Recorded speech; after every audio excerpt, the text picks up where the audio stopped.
तो आइए हम परमेश्वर के वचन की ओर चलेंगे और हम एक वचन पढ़ेंगे फिलिपियों की किताब से 4 अध्याय।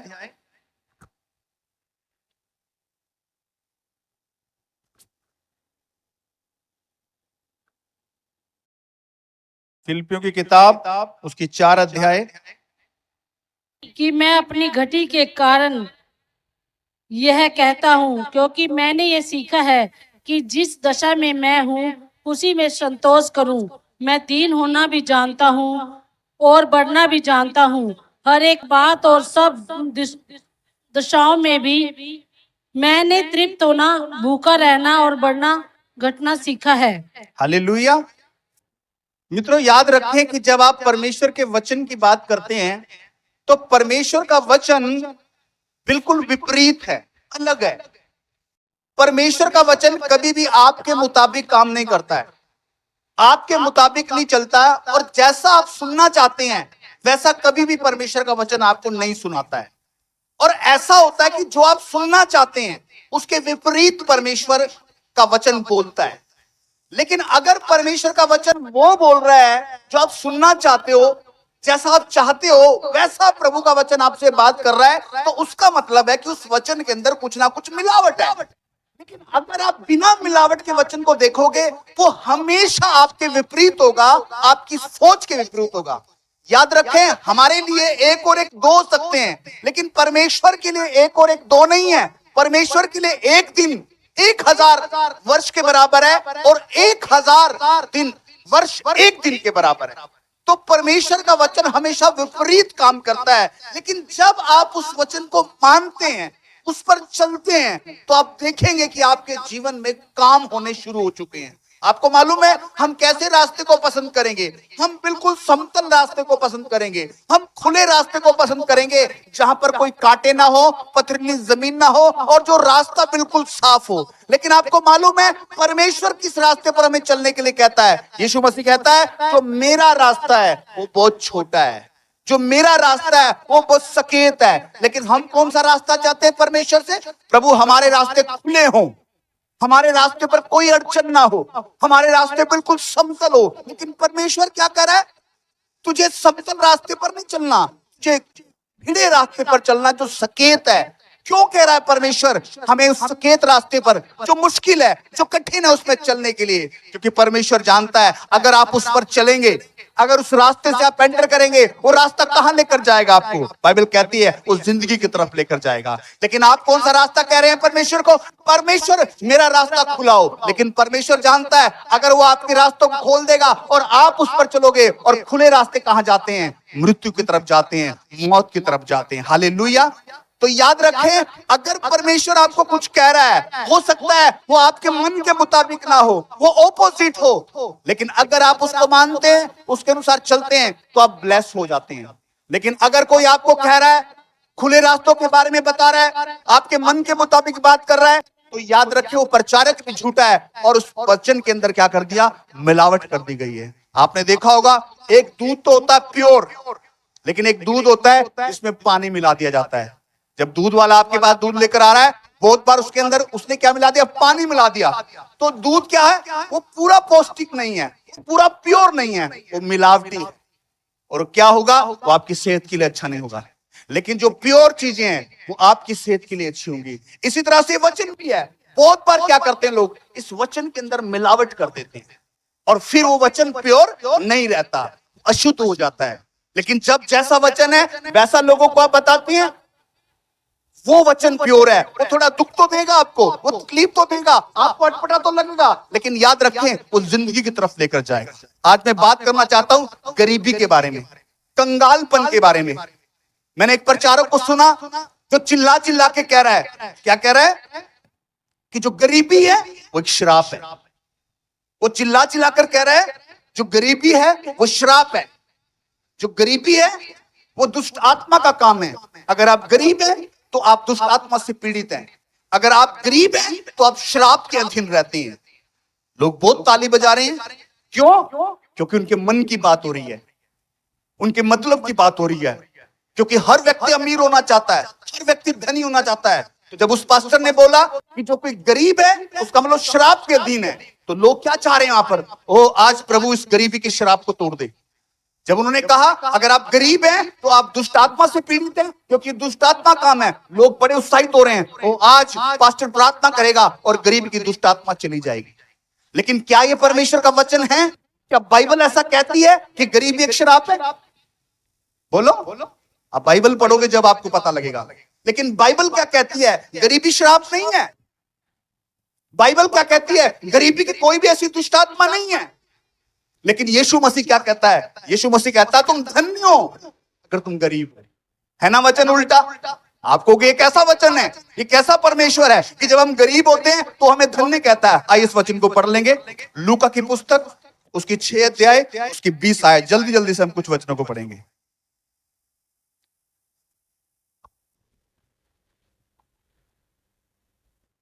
लूका 6। तब उसने अपने चेलों को की ओर देखकर कहा, उसने अपने चेलों की ओर देखकर कहा, धन्य हो तुम जो दीन हो, क्योंकि परमेश्वर का राज्य तुम्हारा है। क्या कह रहा है यीशु मसीह? यीशु मसीह कह रहा है धन्य हो तुम दीन हो। क्या मतलब है दीन का? कहता तुम कंगाल हो, अगर गरीब हो मन के, तो परमेश्वर कहता है तुम परमेश्वर का राज्य उन्हीं का है। हालेलुया। और दूसरी तरफ क्या कह रहा है अगवा? कहता अगर तुम गरीब हो, अगर तुम दीन हो, अगर तुम कंगाल हो, तो तुम पर श्राप है और तुम एक दुष्ट आत्मा से पीड़ित हो। लेकिन मैं उन प्रचारकों से कहना चाहता हूं, यीशु मसीह क्या था? यीशु मसीह अमीर था, लेकिन बाइबल कहती है वो कंगाल बन के आया, वो झोपड़ी के अंदर पैदा हुआ, उसने बिल्कुल साधारण जिंदगी को जिया। उसका मतलब यीशु मसीह श्रापित था? उसका मतलब यीशु मसीह के दुष्ट आत्मा थी? तो मित्रों याद रखें, हमें वचन को देखना है कि खुदावन का वचन क्या कहता है। क्या वचन कहता है कि अगर हम निर्धन हैं, अगर हम कमजोर हैं, अगर हम पर बहुत पैसा नहीं है, हम कंगाल का जीवन जीते हैं, तो उसका मतलब ये नहीं है कि आप श्राप के नीचे हैं। अभी हमने परमेश्वर के वचन को पढ़ा। पौलुस क्या कह रहा है फिलिप्पी की किताब में? फिर से पढ़ दीजिए 4 की 11 और 12, जल्दी जल्दी से।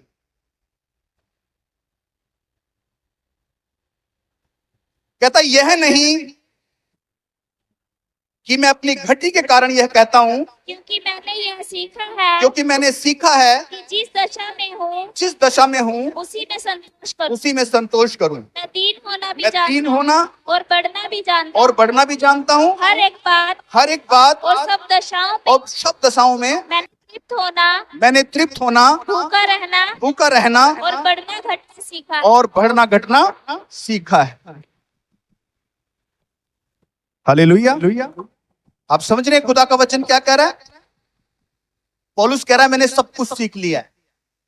अगर मेरे पास कुछ घटी है, कुछ कमी है, मैंने सीख लिया है कि मैं घटी के अंदर भी रह सकूं। पौलुस क्या कह रहा है कि अगर मैं गरीब हूं, मेरे पास घटी है, मैं निर्धन हूं, तो मैंने सीख लिया उसके अंदर रहना। अगर मैं अमीर हूं, मेरे पास सब कुछ है, तो मैंने उसके अंदर भी रहना सीख लिया। याद रखें मेरे मित्रों, पौलुस भी कंगाल का जीवन एक समय जी रहा था। उसके पास भी बहुत सारी घटी थी, लेकिन क्या वो श्रापित था? क्या उसके पीछे दुष्ट आत्मा पड़ी थी? लेकिन नहीं मित्रों, अगर आप निर्धन है तो उसका मतलब ये नहीं कि आप श्राप के अधीन है और आपके अंदर दुष्ट आत्मा। ये तो एक मिलावटी वचन है, ये खरा वचन नहीं है। लेकिन खरा वचन क्या कह रहा है? खरा वचन कह रहा है तुम धन्य हो। अगर तुम्हारे पास कुछ घटी है, कुछ कमी है, तुम धन्य हो। अगर तुम कुछ समय के लिए कंगाल हो, तुम धन्य हो। अगर किस चीज से तुम स्ट्रगल कर रहे हो, लेकिन लोग क्या कर रहे हैं कि तुम कंगाल हो। ये बाइबल का वचन नहीं है, ये झूठा वचन है। लेकिन मैंने कहा अगर आप परमेश्वर की बात को ध्यान से सुने और उसके अनुसार अपने जीवन को जिए, तो आप ब्लेस होंगे और आपके जीवन में किसी बात की कमी घटी नहीं होगी। आइए एक वचन को पढ़ के समझेंगे। याकूब की किताब, उससे पहले इब्रानियों 11 उसकी 37 आयत पढ़ेंगे। दोबारा पढ़ें। इब्रानियों 11:37।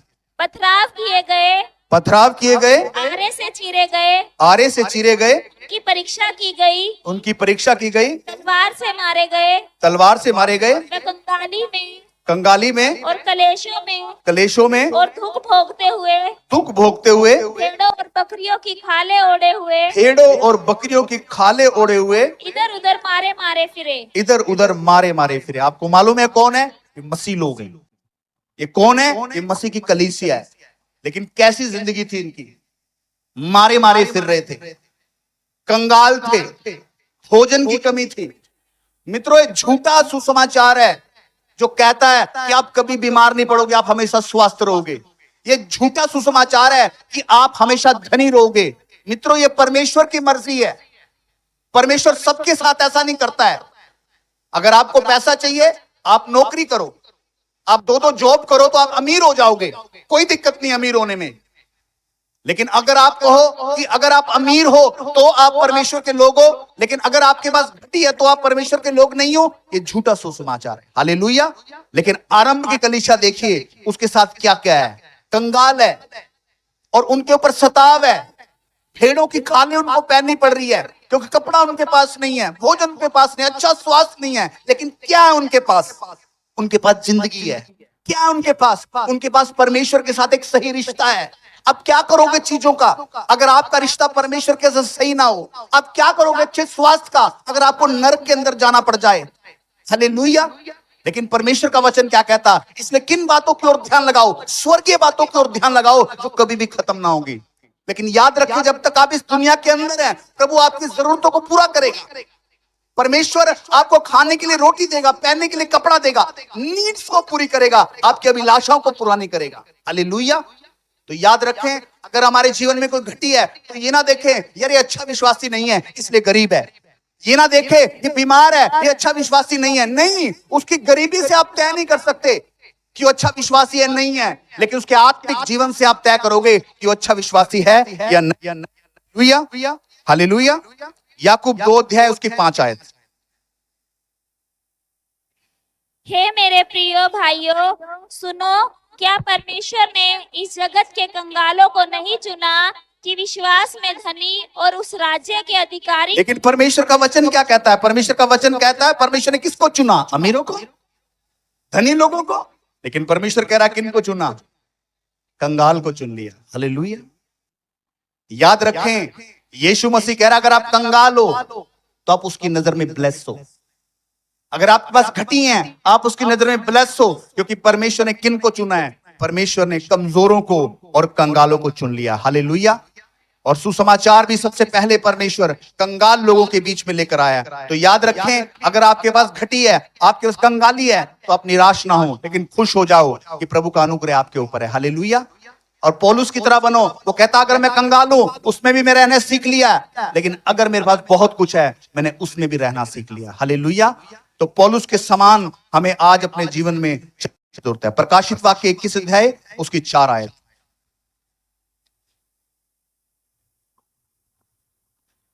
जल्दी से पढ़िए। वह उनकी आंखों से सब आंसू पोंछ डालेगा। कहां पर आंसू पहुंच डालेगा?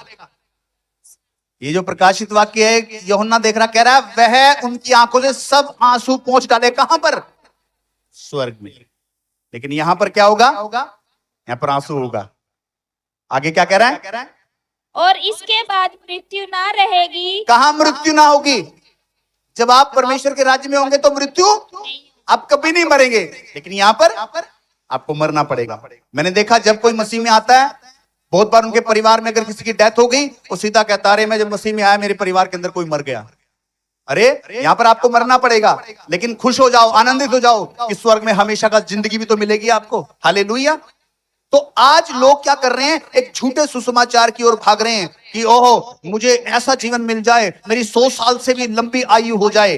लेकिन याद रखें, कल मैं कुछ लोगों से बात कर रहा था तो बता रहे थे कि अगर आप बहुत ज्यादा जीना चाहते हो, हेलो, अगर आप जीना चाहते हो बहुत ज्यादा कि मैं बहुत लंबी मेरी आयु हो जाए, मैं कभी ना मरूं, और आपको मौत से डर लगता हो, आप और जीना चाहते हो और जीना चाहते हो, वो बता रहे थे उसका मतलब पता क्या है? कि उस इंसान की जो आंखें हैं ना, वो स्वर्ग की ओर नहीं लगी हुई, उसकी आंखें कहां लगी हुई हैं? इस संसार की ओर। और बाइबल कहती है बहुत अभागा मनुष्य है जो केवल इसी जीवन में मसीह पर आशा रखता है। लेकिन आपको मालूम मदर टेरेसा ने क्या कहा? जब किसी ने उनसे पूछा कि आपको मृत्यु से डर नहीं लगता, वो कहते मौत से डरने वाली क्या बात है? मरना तो परमेश्वर से मिलना है, मरना तो यीशु मसीह को देखना है। जब तक मैं संसार में नहीं जाऊंगी मैं अपने परमेश्वर को कैसे देखूंगी? मैं उस आनंद को कैसे देखूंगी जहां मौत नहीं होगी, जहां कोई आंसू नहीं होगा, जहां पीड़ा नहीं होगी, बल्कि वहां आनंद ही आनंद होगा। हालेलुया। याद रखें मेरे मित्रों, बहुत से लोगों का निशाना जो है ध्यान इस पृथ्वी की तरफ लगा पड़ा है, लेकिन परमेश्वर कह रहा है वो संसारिक व्यक्ति है, वो परमेश्वर से खाली है जो स्वर्ग की तरफ नहीं देखता। इसलिए याद रखो जितने दिन खुदावन ने आपको यहाँ दिए हैं वो सिर्फ आप काट रहे हैं। पौलुस कहता है मेरा दिल करता है कि अब कूच करके मसीह के पास चला जाऊं। क्यों कह रहा हो? क्योंकि उसको पता है जहां मैं जा रहा हूं वहां रोग नहीं, वहां बीमारी नहीं, पीड़ा नहीं, वहां कंगालपन नहीं, बल्कि वहां आनंद ही आनंद है। लेकिन कहता मैं यहाँ पर केवल किस लिए हूं? ताकि मैं सुसमाचार का प्रचार कर सकूं। हालेलुया। याद रखें आप इस संसार में हो, खुदावन ने आपको इस दुनिया में क्यों रखा है? ताकि आप भले भले कामों के द्वारा अपने परमेश्वर की बड़ाई कर सको। हालेलुया। और सुसमाचार का प्रचार कर सको। तो याद रखें, पढ़िए दोबारा से 4। वह उनकी आंखों से सब आंसू पोंछ डालेगा। कहता वह उनकी आंखों से सब आंसू पोंछ डालेगा और इसके बाद मृत्यु ना रहेगी। इसके बाद मृत्यु ना रहेगी और ना शोक रहेगा, ना विलाप रहेगा, ना पीड़ा रहेगी। ना पीड़ा रहेगी। पहली बातें जाती रही। पहली बातें जाती रहेंगी। क्या कह रहा है? पहली बातें। कौन सी बातें जाती रहेंगी? दूसरा कुरिन्थियों 5:13 में क्या लिखा है? जो मसीह में नई सृष्टि है, पुरानी बातें बीत गई, सब कुछ। कौन सी बातें बीत गई? हम कहते बीत गई, अब बीमार नहीं पड़ने वाले, वो पुरानी बात थी। अब वो बातें बीत गई, हम कंगाल होने वाले नहीं हैं। अब वो बात बीत गई, हम विलाप करने वाले नहीं हैं। अब बातें बीत गई, हमारे जीवन में कोई कष्ट नहीं आता। गलत प्रचार है मेरे भाइयों। लेकिन परमेश्वर का वचन क्या कह रहा है? कौन सी बातें बीत जाएंगी, कौन सी बातें खत्म हो जाएंगी। लेकिन वो कहां की बात कर रहा है? वो स्वर्ग की बात कर रहा है। वहां ना पीड़ा, न विलाप, न आंसू, न मौत, बल्कि वहां आनंद ही आनंद होगा। इसलिए कह रहा है जो मसीह में है वो नई सृष्टि है, पुरानी बातें बीत गई, देखो सब कुछ। फिर आपको मृत्यु का डर नहीं रहता, बल्कि आप ये चाहते हो, ओ जिस दिन मेरी आंखें बंद होगी तो मेरी आंखें स्वर्ग में खुलेंगी और मैं परमेश्वर को आमने सामने देखूंगा। एक धर्मी जन जो है इंतजार करता है, एक धर्मी जन जो है मौत से डरता, बल्कि वो आनंदित रहता है। हालेलुया। क्योंकि उस सत्य को जानता है और उसकी आंखें परमेश्वर के पास लगी हुई हैं। आपने कहानी सुनी बाइबल के अंदर लाजर और अमीर व्यक्ति की? पास्टर क्या कह रहा है कि गरीबी श्राप है, गरीबी एक दुष्ट आत्मा है। लेकिन जब लाजर मरा वो क्या था? पहले बोलो भाई, वो गरीब था, लेकिन गरीब के साथ और कुछ भी था। वो भिखारी के साथ और कुछ भी था। वो क्या था? कंगाल के साथ और कुछ भी था। वो घाव से भरा हुआ, मतलब बीमार व्यक्ति था। क्या क्या था? कंगाल था, भिखारी था, बीमार व्यक्ति था। लेकिन कहां चला गया? और अमीर व्यक्ति क्या था? धनी था, अच्छा कपड़ा पहनता था, सुख विलास से रहता था और बीमार भी नहीं था। क्योंकि बीमार व्यक्ति सुख विलास से रह सकता है? नहीं रह सकता। लेकिन लिखा है वो प्रतिदिन आनंद करता था, सुख विलास के साथ रहता था। लेकिन कहां चला गया? अगर अमीरी, अगर भोग विलास के अंदर रहना आशीष है, तो वो क्यों चला गया ऐसी जगह पर? चाहो कह रहा है मुझे बहुत पीड़ा हो रही है, मुझे प्यास लग रहा है, नर्क जैसी जगह पर चला गया। लेकिन वो लाजर जिसके पास कंगालपन था, वो इब्राहिम की गोद में था और बड़ा आनंद के साथ, कोई गर्मी नहीं थी। हालेलुया। तो मित्रों याद रखें, अगर आपके पास कुछ घटी आती है ना तो वेलकम करें, धन्यवाद करें, शोक ना करें। अगर यार मैं मसीह में चला गया, मेरे साथ क्या हो गया? आपको मालूम है जब मैं प्रभु में आया मेरे साथ क्या हुआ? मैं कंगाल हो गया भाई, मेरी नौकरी चली गई, हेल्थ चली गई, बीमार हो गया, टाइफाइड हो गया, मेरे बच्चे बीमार थे, कुछ नहीं था हमारे पास, घर से निकाल दिया गया। लेकिन आपको मालूम है एक बार भी मेरे दिमाग के अंदर ही नहीं आया ओह ये मेरे साथ क्या होगा। लेकिन मैं खुश था। क्यों खुश था? क्योंकि मुझे पता है ये बातें चली जाएंगी, ये बातें हमेशा नहीं रहेगी। क्योंकि खुदावन हमें अनंत जीवन देता है और उस दुनिया के अंदर ले जाने का वादा करता है जहां पर कंगालपन नहीं होगा। हालेलुया। ताली बजाकर प्रभु की महिमा करें। आपको मालूम है जब आप सिनेमा थिएटर में जाते हैं, सिनेमा थिएटर में गए, आजकल तो नाम बदल गया उनका, क्या हो गया? सिनेमा, आजकल बड़े बन गए ना सिनेमा थिएटर, आजकल वो मॉल हो गए। लेकिन आपको मालूम है जब पहले पहले सिनेमा थिएटर होते थे तो बड़ा रश होता था, वहां पर फिल्म लगती थी, पूरी क्राउड होती थी, वहां पर बहुत बड़ी भीड़ होती थी। और वो क्या देखना चाहते थे? पर्दे पर एक फिल्म को देखना चाहते थे, उत्सुक रहते थे। उन्होंने वो फिल्म देखी, तालियां बजाई और वहां से चले गए। लेकिन वो लोग एक दूसरे को नहीं जानते थे। जो उनके साथ में बैठा है उससे कोई बातचीत नहीं है, लेकिन वो स्क्रीन को देखने आए केवल। आज के मसीह लोग ऐसे ही हो गए हैं। बहुत सारी चर्चों में बहुत बड़ी भीड़ है, लेकिन वो क्यों है भीड़? क्या देखने के लिए आए हैं? स्टेज, आराधना, पास्टर, चमत्कार, वीजा। वो केवल उसको अपने साथ वाले से कोई भी मतलब नहीं है, क्योंकि वो फैमिली नहीं है। वो एक स्क्रीन को देखने आए हैं और बहुत बड़ी भीड़ वहां पर लगी हुई है। लेकिन आपको पता चर्च क्या है? चर्च एक फैमिली है, और वो स्क्रीन को देखने नहीं आती, वो परिवार से मिलने आती है। कलीसिया वो है जो एक दूसरे को जानती है। लेकिन अगर आप ऐसी कलीसिया के हिस्से हो जहां पर आए, आपने स्क्रीन को देखा, धूमधाम देखा, नाच गाना किया और चले गए, वो कलीसिया नहीं है, वो ऑडियंस है। लेकिन कलीसिया क्या है? जो एक दूसरे को जानती है। कलीसिया क्या है? एक परिवार है जिनको पता है एक दूसरे के जीवन में क्या चल रहा है। हालेलुया। यीशु मसीह ने ऑडियंस को नहीं बनाया, यीशु मसीह ने भीड़ को स्क्रीन देखने के लिए बनाया, लेकिन यीशु मसीह ने कलीसिया को बनाया जो एक दूसरे को जानती है और एक दूसरे के लिए प्रार्थना करती है। ताली बजाकर प्रभु की महिमा करो। तो आप धन्यवाद करो परमेश्वर का कि आप ऑडियंस के अंदर नहीं जोड़े गए। आप एक सिनेमा घर की तरह नहीं जोड़े गए कि आप कुछ विशेष चीज को देखने के लिए आए, लेकिन आप जोड़े गए हो परमेश्वर के परिवार के अंदर, आप जोड़े गए हो कलीसिया के अंदर। और याद रखें, स्वर्ग का राज्य और अनंत जीवन भी उन्हीं का है जो परिवार के अंदर जोड़े गए, ना कि एक ऑडियंस बन के आए हैं। वो आते हैं, फिल्म देखते हैं, साथ वाला कोई है, उनको कोई मतलब नहीं, फिर वो फिल्म खत्म हुई, वहां से चले गए, अगली बार वो कहीं और बैठे हुए हैं और साथ वाला भी कोई और है। बहुत बार कलीसिया में ऐसे ही होता है। जब आप एक परिवार की तरह कलीसिया को नहीं देखते तो आपको चर्च बदलने में दिक्कत नहीं। इस कलीसिया से उस कलीसिया से जहां चमत्कार हो रहे हैं आप उनको ढूंढते फिर रहे हो, क्योंकि आपको स्क्रीन देखना है, आपको कलीसिया से कोई मतलब नहीं है। लेकिन एक उद्धार पाए व्यक्ति कैसा होता है? उसको कलीसिया से मतलब है, वो अपने परिवार को कभी नहीं छोड़ता। Hallelujah, hallelujah. तो याद रखें, लाजर बेशक कंगाल था, घाव से भरा हुआ बीमार था, लेकिन मित्रों वही बातें उसको अनंत जीवन और परमेश्वर के राज्य तक लेकर चली गई। तो याद रखें, घटियां आपके जीवन में है तो निराश ना होना, तकलीफ में मत आना कि मेरे साथ क्या हो रहा है, लेकिन इस बात के लिए प्रभु को धन्यवाद कहना। लूका की पुस्तक 21 अध्याय उसकी 2 आयत जल्दी से पढ़ दीजिए। उससे 2 दमड़ियां डालते देखा, तब उसने कहा, मैं तुमसे सच कहता हूँ, इस कंगाल विधवा ने सबसे बढ़कर डाला है। कंगाल विधवा को परमेश्वर ने, यीशु मसीह ने अप्रिशिएट किया, केवल 2 दमड़ियां उसने डाली। लेकिन यीशु मसीह क्या कर रहा है? इसने सबसे बढ़कर डाला है। क्या यीशु मसीह ने कहा अब इसका कंगालपन चला जाएगा? बोलो, कहीं बाइबल में पढ़ते हैं कि ये अमीर हो गई? अरे बहुत बार अब जब हम दान देते हैं ना, तो हम परमेश्वर से सौदा करते हैं कि प्रभु तू मुझे 100 गुना वापस दे। ये तो एक बिजनेस, एक सौदा हो गया। लेकिन एक धर्मी व्यक्ति दान क्यों देता है? एक धर्मी व्यक्ति दान इसलिए देता है क्योंकि परमेश्वर से प्यार करता है। एक धर्मी व्यक्ति दान इसलिए देता है क्योंकि उससे पवित्र लोगों की घटियां पूरी होती है। एक इसलिए दान देता है क्योंकि वो बताना चाहता है परमेश्वर मेरी जिंदगी के अंदर सिर्फ पहला स्थान तेरा है, पैसे का नहीं है। लेकिन लोग किसको दान दे रहे हैं कि परमेश्वर से बिजनेस करें, अगर हमने दिया तो 100 गुना वो हम वापस दे। लेकिन कंगाल विधवा ने अमीर होने के लिए दान नहीं दिया। हेलो, कंगाल विधवा ने इसलिए दान नहीं दिया कि मेरी प्रशंसा हो, लेकिन कंगाल विधवा ने इसलिए दान दिया क्योंकि परमेश्वर से प्यार करती है और वो धर्मी है। ताली बजाकर प्रभु की महिमा करें। हालेलुया।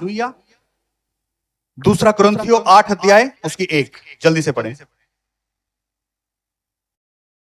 हे भाइयों, हम तुम्हें परमेश्वर के उस अनुग्रह का समाचार एक मिनट, मैं चाहता हूं ये आप सभी इसको निकालो, वचन को जरूर निकालो और इसको जरूर निकालो, इस वचन को। 2 कुरिन्थियों 8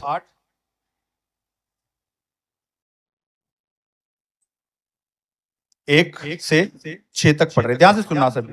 अब हे भाइयों, हम तुम्हें परमेश्वर के उस अनुग्रह का समाचार देते हैं जो मकीदुनिया की कलीसिया पर हुआ है कि कलेश की बड़ी परीक्षा में। ध्यान से सुनो, यहाँ पर एक समाचार परमेश्वर का दास दे रहा है। कहता अब हे भाइयों, हम तुम्हें परमेश्वर के उस अनुग्रह का समाचार देते हैं। किसका समाचार देते हैं? कहता परमेश्वर के अनुग्रह का। बहुत बार क्या होता है, ओ पैसा मिल गया, विदेश जाने का मौका मिल गया, जॉब लग गई, ये आ गया, वो आ गया, हम कहते हैं मुझ पर प्रभु का अनुग्रह हुआ क्योंकि मुझे चीजें मिल गई। लेकिन देखो प्रभु का अनुग्रह है क्या। आप अनुग्रह को समझो, खुदा का अनुग्रह क्या है। हाँ जी, कहता है इस कलीसिया पर अनुग्रह हुआ। कौन सी कलीसिया पर? जो मकीदुनिया की कलीसिया पर हुआ है। तो पढ़ दीजिए कि कलेश की बड़ी परीक्षा में, कहता कि कलेश की बड़ी परीक्षा में उनके बड़े आनंद और भारी कंगालपन। अब देखो यहाँ पर एक बात सोचने वाली, आप ध्यान देना। उनके ऊपर क्या था? परीक्षा। और क्या था? कलेश। कलेश। और आगे लिखा कंगालपन भी था। क्या था? परीक्षा, क्लेश और क्या था? कंगालपन। अगर हमारे ऊपर परीक्षा, क्लेश और कंगालपन आ जाए, हम पता क्या कहेंगे? हम ऐसे अगुओं को ढूंढेंगे जो ये बोलते हैं, अच्छा आपके पास परीक्षा है, आपके पास कंगालपन है, और दूसरा क्या है? आपके पास क्लेश है। कहेंगे आप अंगीकार नहीं करते। क्या अंगीकार करो? परीक्षा चली जाए यीशु के नाम से, बोलो कंगालपन, और मैं क्या हो जाऊं? वो कहेंगे बोलो इस बात को, रिपीट करो, कंगालपन चला जाए, कंगालपन चला जाए, कंगालपन चला जाए, क्लेश चला जाए, क्लेश चला जाए, और अमीर हो जाऊं मैं। आप अंगीकार नहीं करते तो खा कब अमीर होगे? लेकिन ये जो कलीसिया है, ये क्या ऐसा कर रही है? लेकिन वो क्या कर रही है? जब वो क्लेश में है, कंगाल बनने है, क्या कर रही है वो? धन्यवाद। क्या कर रही है? समझ रहे हैं आप विश्वास को? बहुत बार कलीसिया में इसलिए आ रहे हैं, वीजा बट रहा है, पैसा बट रहा है, अमीर हो जाऊं, अनंत जीवन से कोई भी मतलब नहीं है लोगों को। मैं आपके लिए पढ़ रहा हूं, कहता कलेश की बड़ी परीक्षा में उनके बड़े आनंद और भारी कंगालपन में उनकी उदारता बहुत बढ़ गई। हालेलुया। आनंद जब वो परीक्षा में पड़े, जब वो क्लेश में पड़े, जब वो कष्ट में पड़े, तो क्या बढ़ गया उनके अंदर? क्या बढ़ गया? और मुझे डर लगा रहता है, प्रभु इन पर कोई परीक्षा ना डाल देना। ये तो पास मैं नहीं आता चर्च उर्च, बहुत देख ली मैंने तुम्हारी प्रार्थना, तुम्हारा चर्च। ये उद्धार पाए लोग हैं? ये सच में यीशु मसीह को जानते हैं? सच में इनकी निगाहें स्वर्ग की तरफ लगी भी हुई है? नहीं, डर रहता है कौवे को। लेकिन ये कलीसिया क्या है? कहते इनका आनंद बढ़ गया। हमारा आनंद कब बढ़ता है? जब चीजें आती है। लेकिन इनका आनंद कब बढ़ गया? जब परीक्षाएं आ रही। समझ रहे आप मेरी बात को? क्योंकि कलीसिया है, इनका निशाना, इनको पता है वो चीजें जो भी कभी भी खत्म नहीं होंगी। हालेलुया। क्या आप मेरे साथ हैं? क्या आप समझ रहे हैं? तो यहां पर जब इनके कंगाल पर इनके पास आया, तो आनंद के साथ पता और क्या बढ़ गया? यहां पर क्या लिखा है? क्या बढ़ गया? उदारता। मैं आपके लिए थोड़ा सा स्पष्ट पढ़ देता हूं। किसमें? 3 में। उनके विषय में मेरी गवाही है कि उन्होंने अपनी सामर्थ वरन सामर्थ से भी बाहर मन से दिया, और इस दान में और पवित्र लोगों की सेवा में भागी होने लगे। आपको मालूम है जब वो कंगाल हुए तो उनका क्या बढ़ गया? उनका आनंद और उनका दान देने की क्षमता और बढ़ गई। कंगाल है और क्या बढ़ गया? दान बढ़ गया, उदारता बढ़ गई, दया और बढ़ गई। लेकिन हमारे साथ क्या होता है? जब हमारे पास कंगाली होती ना, हम कहते हैं कहां से दें? खुद ही दिक्कत हो रही है, खुद ही कंगाल है, खुद ही गरीब है, हम कहां से दें? लेकिन जब ये कंगाल हुए तो उनकी क्या बढ़ गई? उदारता बढ़ गई। मित्रों, मैं आपको कहना चाहता हूं कि बहुत बार जब हमारे जीवन में घटी होती है तो हम कहीं ना कहीं परमेश्वर के नजदीक आते हैं। याद करो जब आप शुरू में परमेश्वर में आए थे, प्रकाशित वाक्य में एक वचन लिखा है कि तूने पहला सा प्यार छोड़ दिया, चेत कर तू कहां से गिरा। हम क्यों छोड़ देते हैं पहला सा प्यार? क्योंकि जब हमारे पास कुछ नहीं होता तो हम परमेश्वर से बहुत प्यार करते हैं। हालेलुया, हालेलुया, फास्टिंग प्रेयर कर रहे हैं, नाइट प्रेयर कर रहे हैं, एक्टिव है हर कामों के अंदर, चर्च में अच्छे हैं, प्रार्थना कर रहे हैं, आराधना कर रहे हैं, अपने दान दशमांश पूरी भरपूरी के साथ दे रहे हैं। जब हम गरीब है, जब हमने शुरुआत की, जब हम कंगालपन था, लेकिन जैसे जैसे हमारी आवश्यकताएं पूरी होने लगी, जैसे जैसे हमारे पास चीजें आने लगी, वैसे वैसे हम क्या हो गए? हम ढीठ हो गए, हम आलसी हो गए। याद रखें मित्रों, जब हमारे पास कुछ नहीं होता है, चीजों कमी होती है, हम प्रभु के नजदीक होते हैं बहुत ज्यादा। लेकिन जब चीजें आने लग जाती हैं तो हम बहुत बार परमेश्वर से दूर हो जाते हैं। हालेलुया। तो याद रखें, जो धनीपन है ना, जो अमीरता का प्रचार है, ये आपको खुदा के नजदीक थोड़ा लेकर आता है, कि खुदा से दूर लेकर जाता है। और आपको प्रार्थना करनी चाहिए कि प्रभु हर ऐसी बात को मुझसे दूर रखना जो मुझे तुझसे दूर कर देती है। आपको मालूम है, जब एक अमीर व्यक्ति यीशु मसीह के पास आया, उसने कहा कि मैं अनंत जीवन पाने के लिए क्या करूं? क्यों नहीं पा सका अनंत जीवन? वो उदास होकर चला गया, क्योंकि उसके पास बहुत पैसा था। और आपको याद है, यीशु मसीह ने एक बार बोला था कि भाई, सुई का जो नाका होता है ना, तो सुई का जो नाका होता है छेद, कहता उसमें से ऊंट भी निकल सकता है, संभव है ये। लेकिन अमीर का परमेश्वर के राज्य में प्रवेश करना, और हम कह रहे हैं गरीबी श्राप है कि दुष्ट आत्मा है। ये बोलो अमीरी श्राप है, गलत प्रचार हो रहा है। लेकिन यीशु क्या कह रहा है? यीशु कह रहा है सुई के नाके से ऊंट निकल जाएगा, लेकिन अमीर का परमेश्वर के राज्य में प्रवेश करना कठिन। मेरे प्रियो, आपकी आराधना बदल जाती है, आपका परमेश्वर के साथ चलना बदल जाता है, क्योंकि चीजें मिलने लग जाती हैं, हैसियत बदल जाती है, सुख विलास मिलने लग जाता है, आप परमेश्वर को भूल जाते हो। इसलिए पौलुस की तरह बन जाओ ना। कहो अगर कुछ नहीं है तो भी मैंने सीख लिया है, अगर बहुत कुछ है तो भी मैंने प्रभु के साथ रहना सीख लिया है। ताली बजाकर प्रभु की।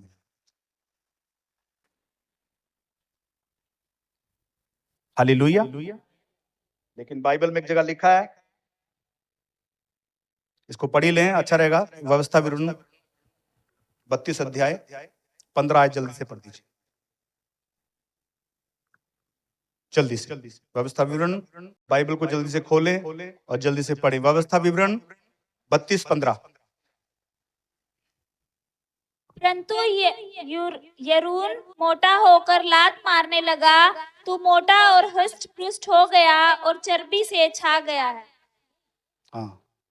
तब उसने अपने सृजनहार ईश्वर को तज दिया। कब छोड़ दिया शमरून ने अपने परमेश्वर को? जब मोटा हो गया। जब हम मोटे हो जाते हैं ना, जब मिलने लग जाता है, जब हम आंखें दिखाने लग जाते हैं परमेश्वर कि मुझे तुझसे क्या।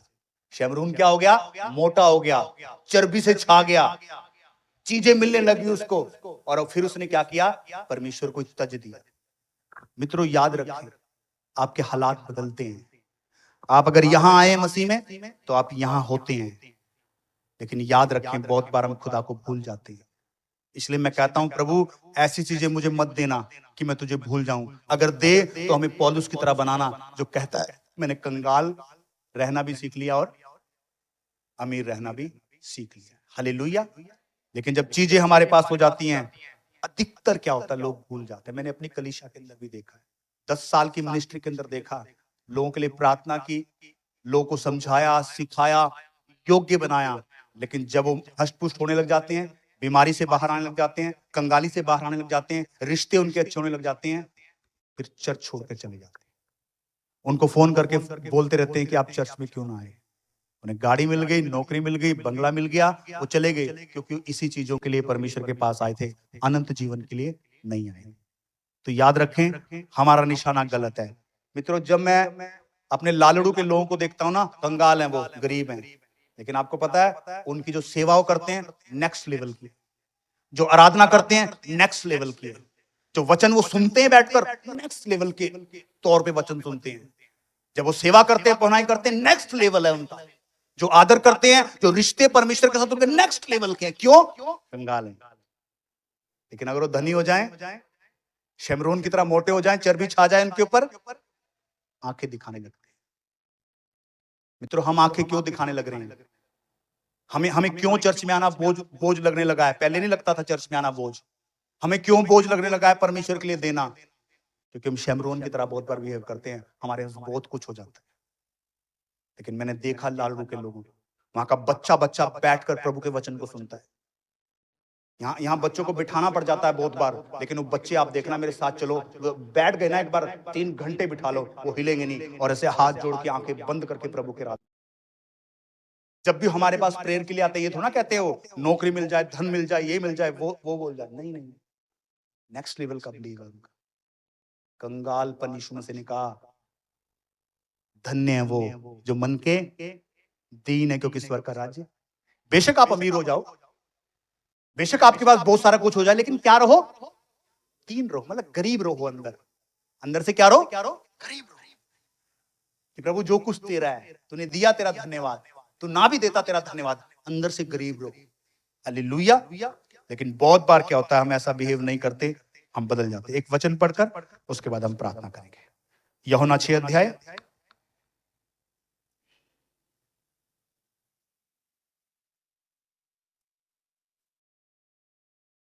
ये बहुत अच्छा वचन, ध्यान से सुन लो, इसको लिख लो, पढ़ लो और देखो कि परमेश्वर के लोग की असली मानसा क्या होती है।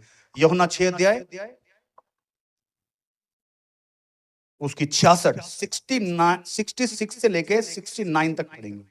इस पर उसके चेलों में से बहुत से उल्टे फिर गए। देखो यीशु मसीह के बहुत सारे चेले उल्टे फिर गए। आपको मालूम क्यों फिर गए उल्टे? कौन थे उल्टे फिरने वाले? इनको चमत्कार चाहिए थे, बस चीजें चाहिए थी। 70 चेले यीशु मसीह का, इनके पास भी अधिकार था, प्रचार करते थे, दुष्ट आत्मा को निकालते थे, सब कुछ करते थे। लेकिन जब असली डिमांड यीशु मसीह से पूरी नहीं हुई, जो चाहते थे वो नहीं बोल रहा। मैंने कहा यीशु वो नहीं बोलता जो आप चाहते हो, विपरीत बोलता है कुछ। ये चाहते थे यीशु वो बोले जो हमारे कानों को अच्छा लगता है। आज लोग ऐसे ही पास्टर को ढूंढ रहे हैं जो उनके कानों की खुजली मिटाए, लेकिन उनको नहीं ढूंढते जो शुद्ध वचन का प्रचार करते। अब ये भी ऐसे थे, ये कुछ उपेक्षाएं लेकर आए थे यीशु मसीह के पास कि यीशु ऐसा बोलेगा, लेकिन यीशु ने कुछ और बोल दिया। यीशु ने कहा अगर तुम मेरा मांस ना खाओ, मेरा लहू ना पियो, तो तुम में अनंत जीवन नहीं हो सकता। पढ़े शुरू से। इस पर उसके चेलों में से बहुत से उल्टे फिर गए, बहुत से चेले उल्टे फिर गए और उसके बाद उनके साथ ना चले।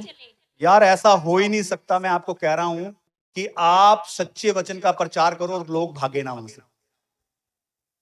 लेकिन लोग कहां टिके पड़े हैं? यहां यार 10,000 लोग वहां पर आते हैं, 1 लाख लोग वहां पर इकट्ठे होते हैं।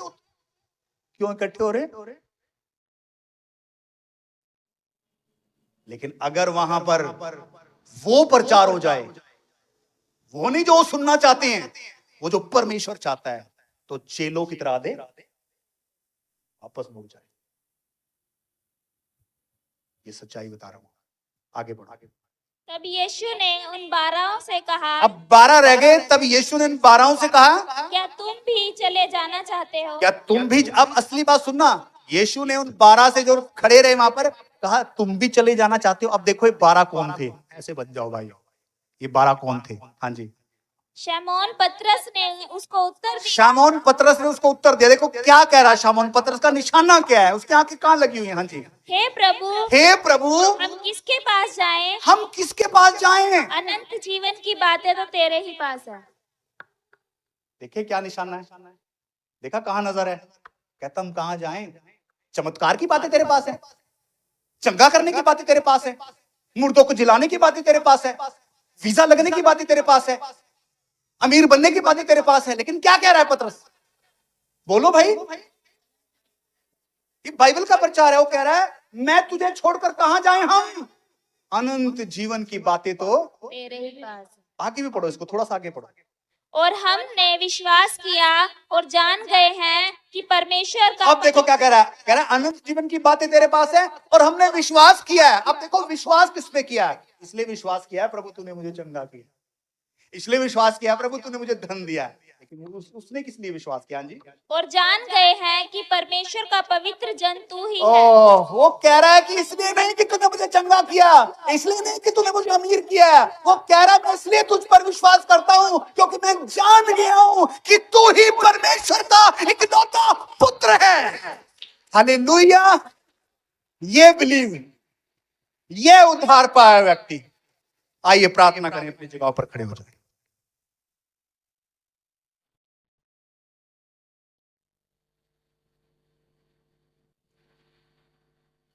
थैंक यू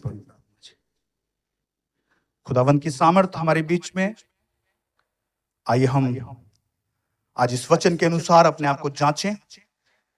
मैंने कहा अगर आप वचन सुनते हो और आप चले जाते हो कोई फायदा नहीं है, लेकिन आज आपको जाकर मनन करना है और आज एक फैसले के साथ जाना है, एक प्रार्थना के साथ जाना है कि यीशु मसीह, मैं उन 70 चेलों के समान बनना नहीं चाहता, उन चेलों के समान बनना नहीं चाहता।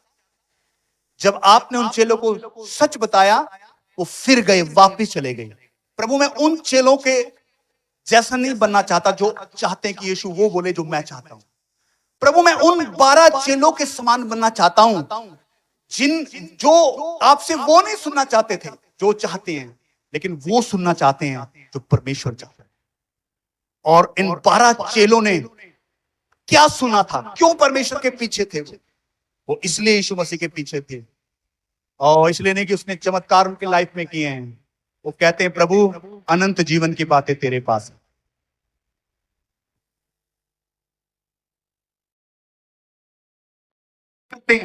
कि तू परमेश्वर का इकलौता पुत्र है। मेरी बहन, मेरे भाई, आज मैं आप लोगों से सवाल करना चाहता हूं, आप क्यों यीशु की आराधना कर रहे हैं? आप क्यों उस संगति में आ रहे हैं? क्या इसलिए वो चमत्कार करता है? क्या इसलिए वो हमें धनी करता है? क्या इसलिए कि अनंत जीवन की बातें प्रभु के पास है?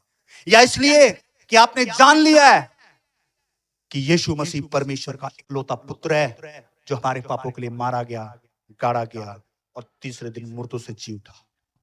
अगर आप ऐसा सोच रहे हैं, ऐसा विश्वास कर रहे हैं, आप उन 12 में से हो, आप उद्धार पाए लोग हैं, आपका स्वर्ग में स्वागत होगा। परमेश्वर कहेगा, मेरे धन्य दास, तेरा स्वागत है, क्योंकि आपने अनंत जीवन की बातों पर मन लगाया। थैंक यू पवित्र आत्मा जी, धन्यवाद करते परमेश्वर आपकी प्रेजेंस के। धन्यवाद के साथ स्तुति गाऊंगा, ऐ यीशु मेरे खुदा, उपकार तेरे है बेशुमार, कोटि कोटि स्तुति। सभी मेरे साथ कहेंगे, धन्यवाद के साथ स्तुति गाऊंगा, ऐ यीशु मेरे खुदा, उपकार तेरे है बेशुमार, कोटि कोटि स्तुति। तू है सच्चा जिंदा खुदा, है तुझ पर ही भरोसा मेरा। तू है सच्चा जिंदा खुदा, है तुझ पर ही भरोसा मेरा।